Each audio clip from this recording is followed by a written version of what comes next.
ઉનાળો આવે એટલે એસીની ઠંડી હવાની રાહત તો બધાને હોય, ખરું ને? પણ પછી જ્યારે મહિનાના અંતે વીજળીનું બિલ આવે ત્યારે એ જ ઠંડક પરસેવો છોડાવી દે છે.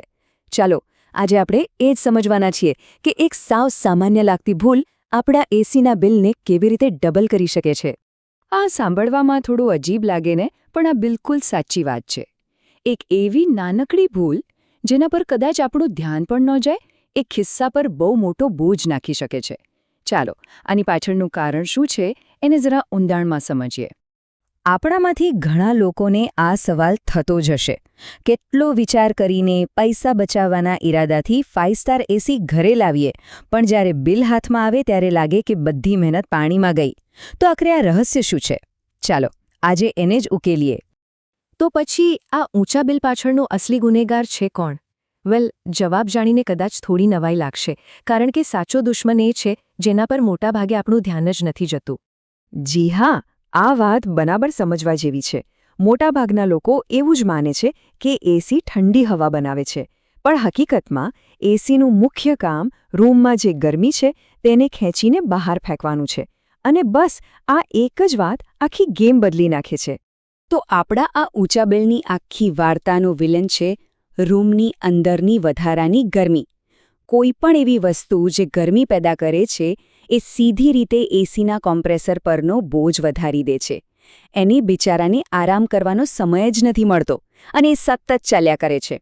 પરિણામ, વીજળીનું બિલ આસમાને પહોંચી જાય છે.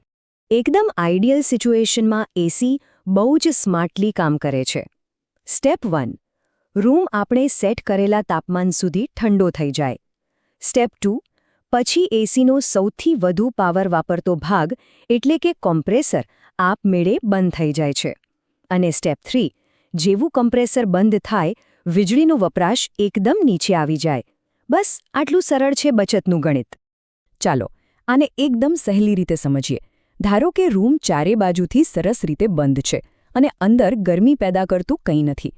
તો એસી માટે આ કામ બહુ સહેલું છે.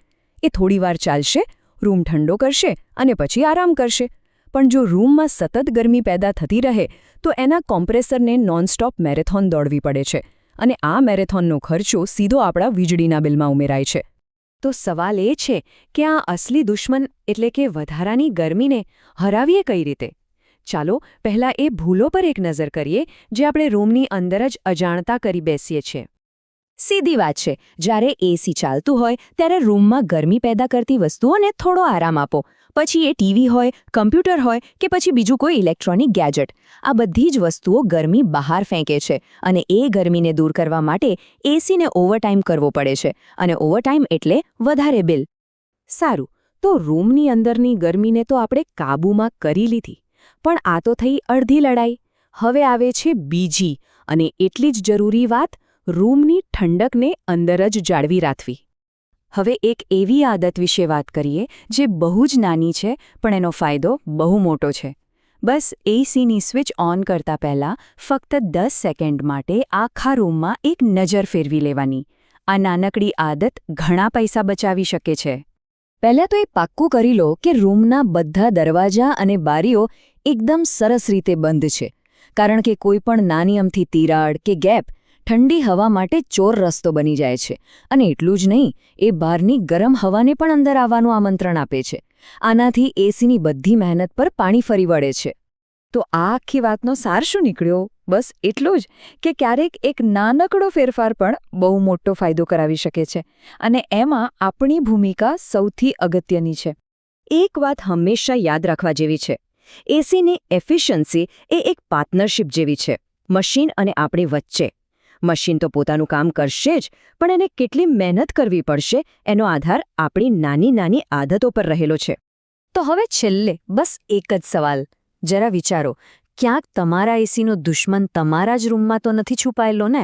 આજે જ એકવાર તપાસ કરી લેજો, કારણ કે થોડીક સાવચેતી આગામી વીજળીના બિલમાં ઘણો મોટો અને સારો ફેરફાર લાવી શકે છે.